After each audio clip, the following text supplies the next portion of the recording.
Hi everyone, welcome to Mr. Jet Speaker's Corner. Very kindly, this panel has been put together today by 𝘿𝙞𝙫𝙀 and the rest of the band, and there are also two others on the YouTube channel that you guys can check out if you like this one as well. So this one is all about diversity and inclusivity. Not just necessarily in the UK, but I think in society in general might be a nice kind of way to go with this one. This is my panel, and if you guys one by one could introduce yourselves, please. My name is 𝘕𝑓𝑎. I'm best known as Britain's first out Muslim drag queen, and I live my life as a trans person. Okay. I'm Judy Bolton, and I'm from the Justice for Grenfell campaign. My name is 𝘱𝘨𝑒𝘀. I'm a writer, and I'm really loud on social media and not a poet, definitely not a poet. I'm Nikesh Shukla. I am an author. I'm 𝘿𝑗𝑛. I sing and play in Mystery Jets. Okay, so let's start with focusing on the UK and how well, or maybe not so well, it does things in terms of diversity and inclusivity. How does it compare maybe globally then to the rest of the world in terms of diversity and inclusivity? Like when that comes into question, how does it compare? Does it do well or not so well? You guys feel free to kind of open up and we'll go In what there. industries? This is the thing in general, but I think as with the rest of these panels, they can kind of go down wormholes with various different routes. But maybe let's talk in general first, and then we can kind of go from there. I think comparing it to other countries can be quite unhelpful because it can kind of give Britain an easy pass when it comes to its own inability to kind of be reflective on our screens and on our bookshelves and all the rest of it. If it, like, there's been this sort of irritating statistic going round recently that Britain is the most tolerant country in Europe, and it's quite a low bar, this idea of tolerance, but also like just the very concept of tolerance. Britain is tolerant. Britain shows a willingness to begrudgingly go, okay, yeah, fine, we are tolerant, and so we're like framing it in comparison to, say, America, which is huge, or framing it to Europe, which is like a monolith of lots of smaller countries. I feel like it's an unhelpful way of kind of framing that conversation. Okay, so I'll start again then. In terms of, okay, so not globally then. Okay, so Britain as a country, as a society, are we good at, or are we not so good at, being diverse and being inclusive with our diversity? Maybe when it comes to like the prison system and the criminal justice system, look at all of the black faces that are overrepresented there. Do you know what I mean? Like in that case, we are plenty in number, and they are definitely diversely representing, more than overly representing, certain aspects of the population. But then when it comes to things like maybe literature or TV or even government, like there is a lot of underrepresentation there. So we're not. I guess like this whole idea of like diversity and being inclusive, like they're really, I guess they've become quite like jarring terms, because like when is it a good thing? When is it a bad thing? When do we strive for it? When is it actually effective? Because not everybody that looks like you has your best interests at heart. So if they are diverse and if they are representing you, but they're not actually representing your needs, like is that still helpful? Is that inclusive diversity? Like it's a really, really like, I guess, difficult conversation to have. Yeah, there's been this like really interesting conversation in the South Asian community going, well, look at Priti Patel and Sajid Javid. They hold two of the most important positions in government. Isn't this like a win for diversity? And it makes me realise that maybe the idea of diversity is kind of a fallible system that I'm not sure I wholeheartedly agree with, because just because the last face I will see before I'm deported is that of another brown face doesn't make me feel any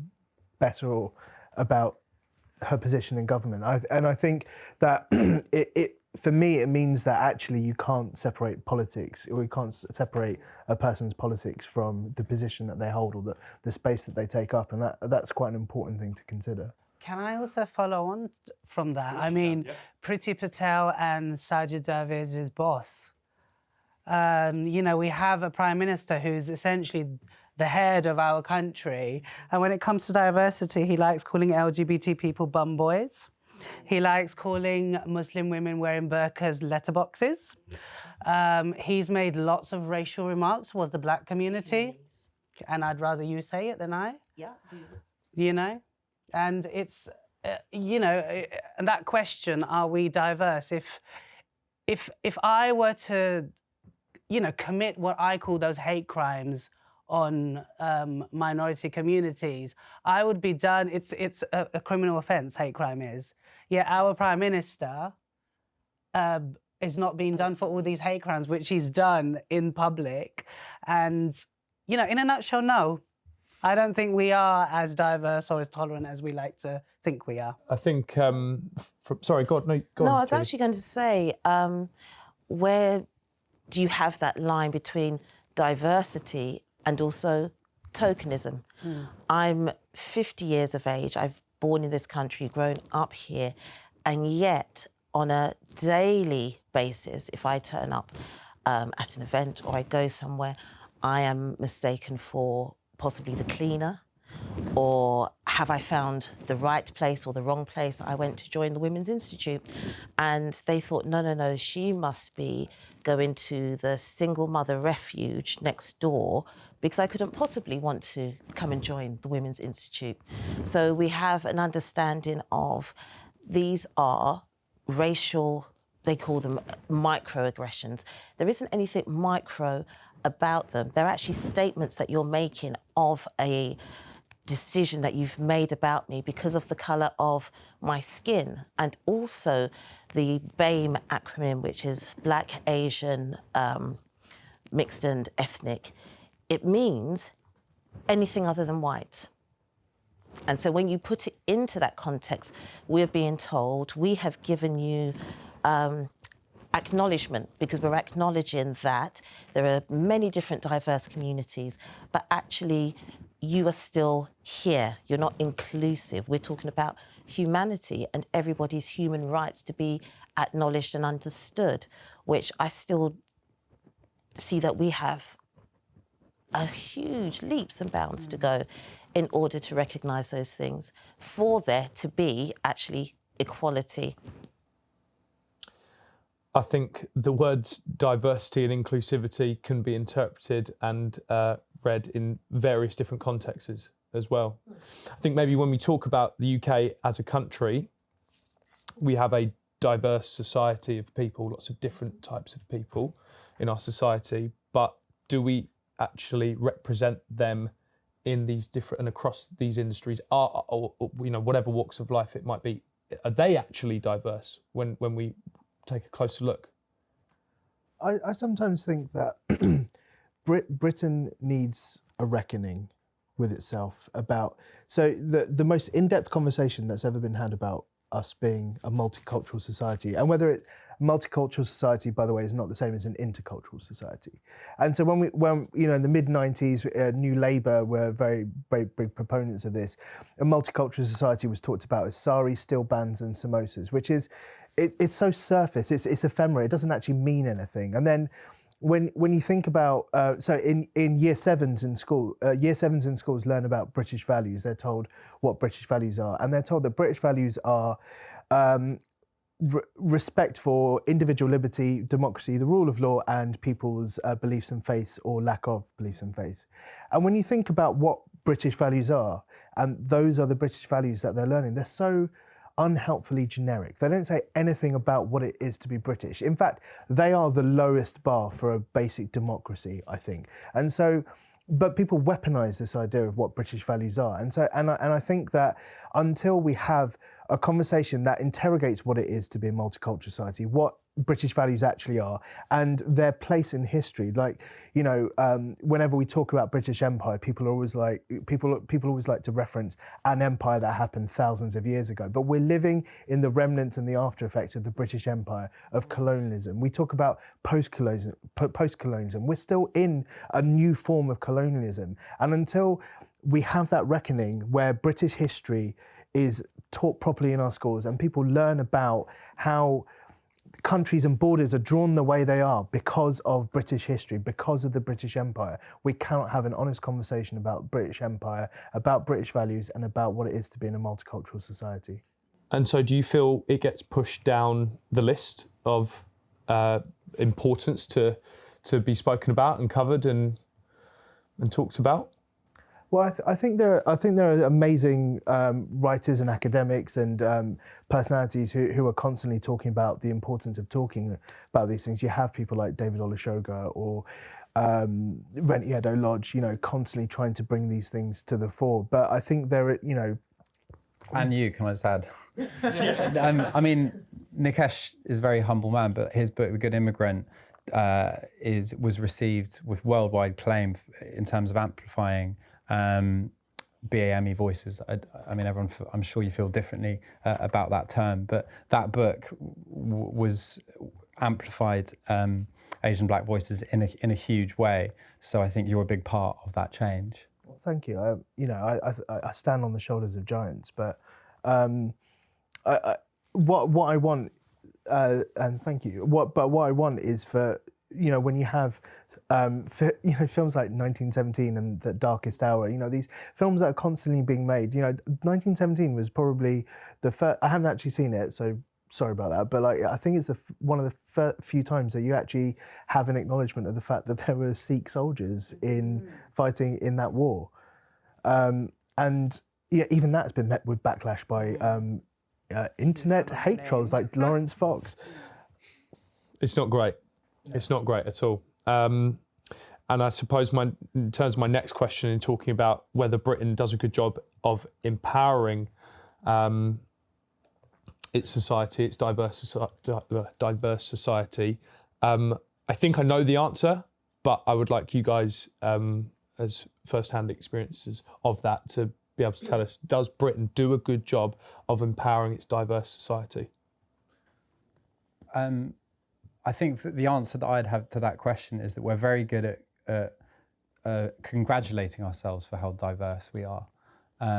But I don't think actually we're very good at creating an environment for that diversity to come through. A really famous example, I would say, speaking from the perspective of the disabled community, was in 1981, Ian Dury released a song called Spasticus Autisticus.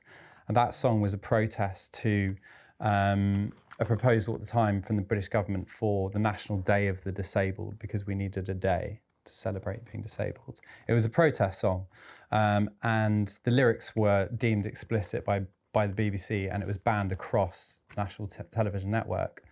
Fast forward to the London Paralympics in 2012, it was performed in front of an audience of 8 million people, of a celebration. Look how great our Britishness, look how open our society is. I think that speaks so much for the hypocrisy when we're talking about diversity.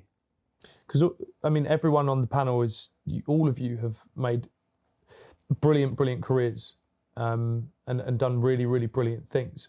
But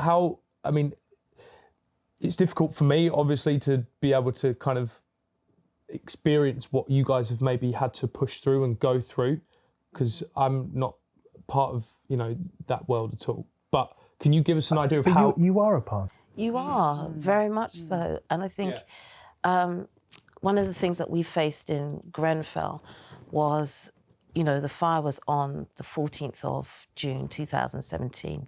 We're now coming into 2.5, coming up for 3 years, and one of the things that Ladbroke Grove is a very diverse community. It was one of those communities where my parents, who came through from the Windrush, came to settle in London.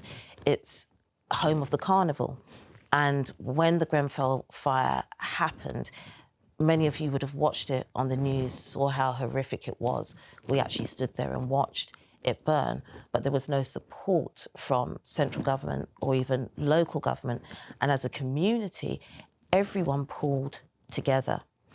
The people that lived in Grenfell Tower were from so many backgrounds, from Black Caribbean, Irish, third, fourth generation white Londoners, Moroccan, Muslim, from across the board, and yet lived side by side in a community where we helped each other out. When you saw people on the roads that day, it was this community that came to the rescue.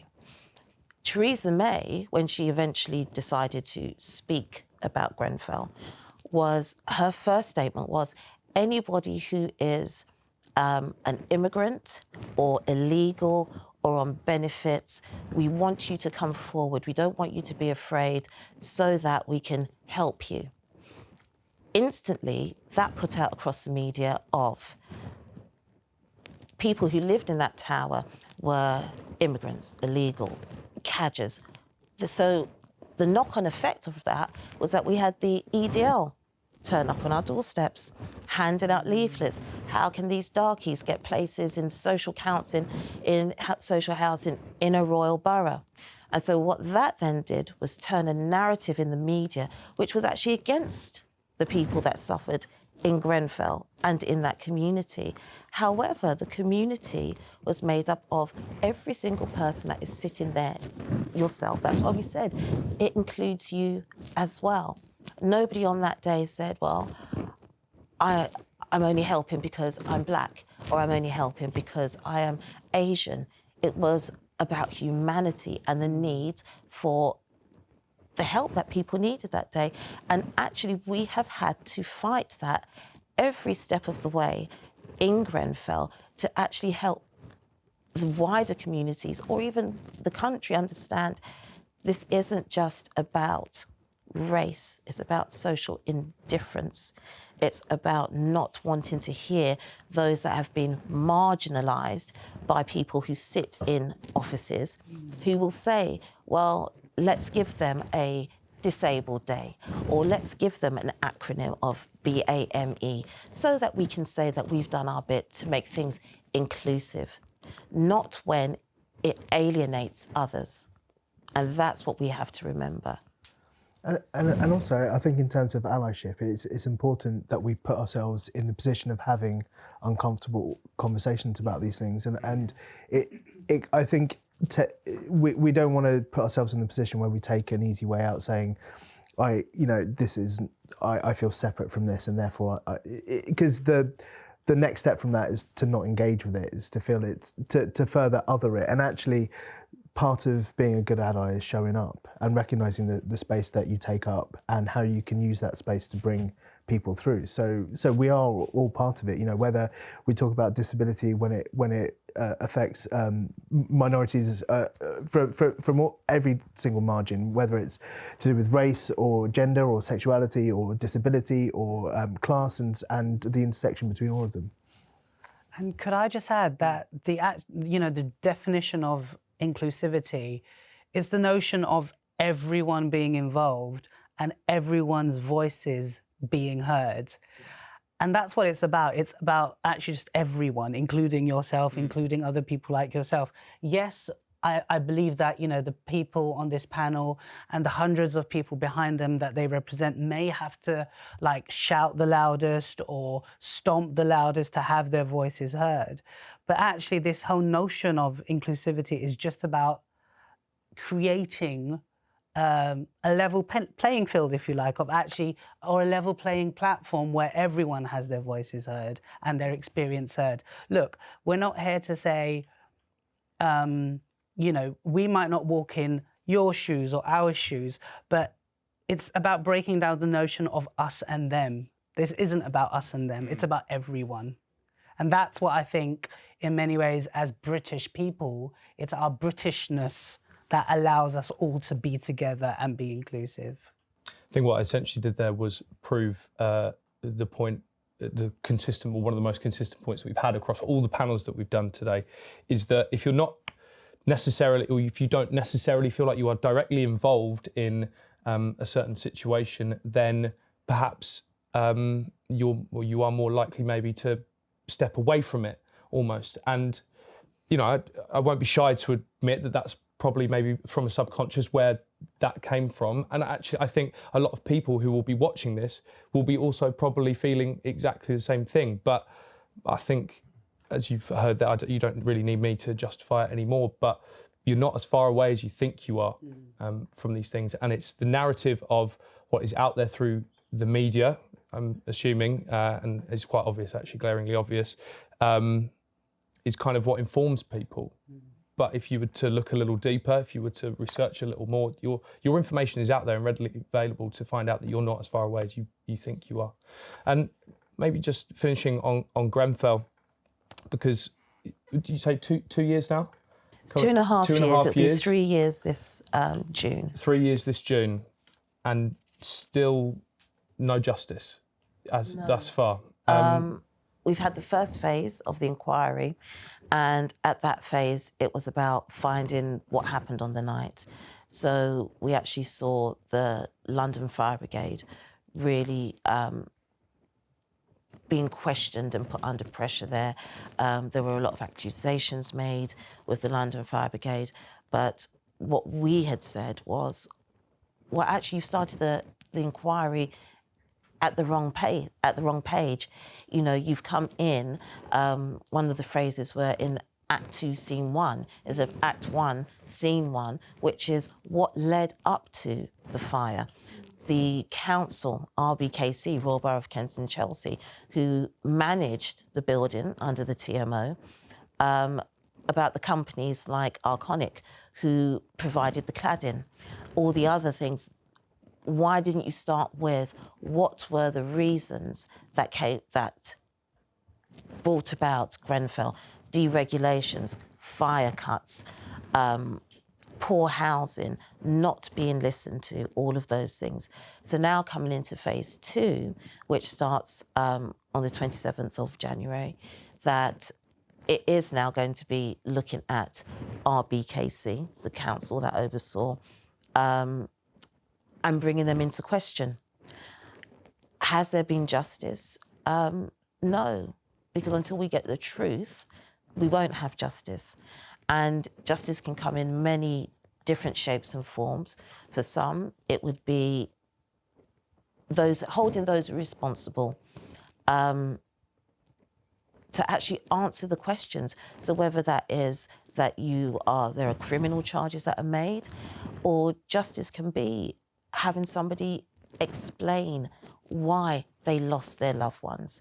But also it's about leaving a legacy. It's about leaving a change. It's about challenging those things that led up to Grenfell. You know, there are still over, I believe it's 300 buildings in this country that are still covered in cladding. Why is that? Just had a fire in Bolton University that had cladding. Their response was, well, it actually wasn't the same cladding as Grenfell. Whereas with the campaign, we have stated that actually all flammable cladding needs to be removed.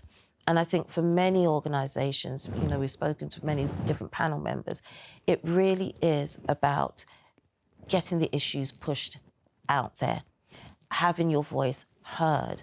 But there has to be what happens next. How do you make those changes? How do you challenge government to change policies or to make amendments to that? The coroner's report, it was a 1,000-page publication that came out. And out of those 1,000 pages, there were only 3 pages, 41 recommendations that were made. And still, none of those recommendations have been followed up. Why are people living in unsafe housing? Why are we having further cuts to our fire safety? Why are people, even for myself, I live in the borough, and 𝘬𝘪𝑏𝑘𝑐 did not come round to check any of the other buildings that they actually look after to make sure that they were fire safe. Can I add really quickly? I know we need to wrap Please. up, but like, just this whole thing of Grenfell, like every time I think about it and talk about it, I do feel so overwhelmed because it's such an amalgamation of issues. Like, I know you're saying like, obviously it was a mixture of people, but there were a lot of like black and brown working class people like living in social housing. And so this, the delay in actually dealing with this and taking this seriously, how long it took the Prime Minister and even politicians to show up at Grenfell to show their support, see if people are okay. And then when you saw the kind of like the juxtaposition between these like Westminster politicians and then the people who like lived in the area, it was quite horrific to see. There was a complete disconnect. Like they were talking at each other rather than to each other, and there was no intention on the side of the politicians to actually understand what these people have been through. And it goes to show you that this is such a deeper social issue about kind of how we treat the poorest and the vulnerable and the policy work that needs to be done. Like, we had a whole general election and Grenfell was not a talking point at all.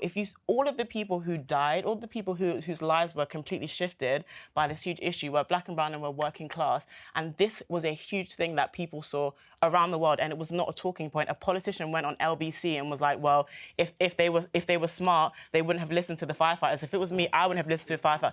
That was over in one day, and we didn't see Jacob Rees-Mogg the rest of that election, but still, that should have been a huge issue, and it goes to show you how little this government really does value the lives of black and brown people, of working class people. We've talked about the things that the Prime Minister has said about all of those groups and how people don't care about it.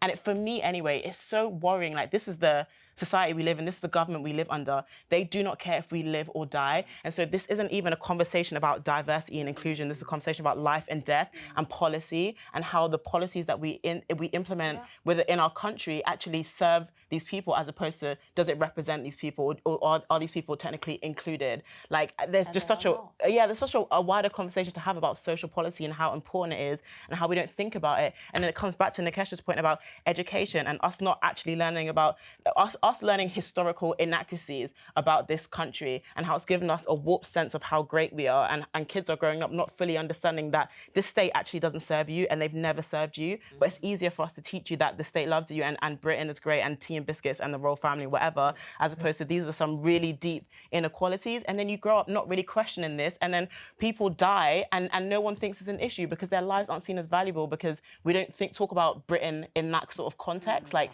it does shake me to my core sometimes when I think about how we had a general election where all of these people dying in social housing was not a talking point. It was Brexit means Brexit. That was it. No one cared about anything else. No one even raised it as a question. Even if you look at what happened in the borough afterwards, they parachuted Sam Gyimah in there, who split the vote. They sent out leaflets telling people, you know, it's a two-man race between the Conservatives and the Liberal Democrats, and that's it. Like, that's inaccurate information. Like, and then all of the issues. And then all of the accusations against the MP at the time, saying, you know, she was very much complicit in all of these things that went wrong, which wasn't true. And then they were investigated for. And guess what? She lost the seat anyway. Like, this government doesn't care about us. They don't care. They let this thing happen, and it's over the next day, and now we're back to Brexit means Brexit. And what's that going to mean for all of these people as well? Like, we've just had our 31st silent walk, first month in January, and our new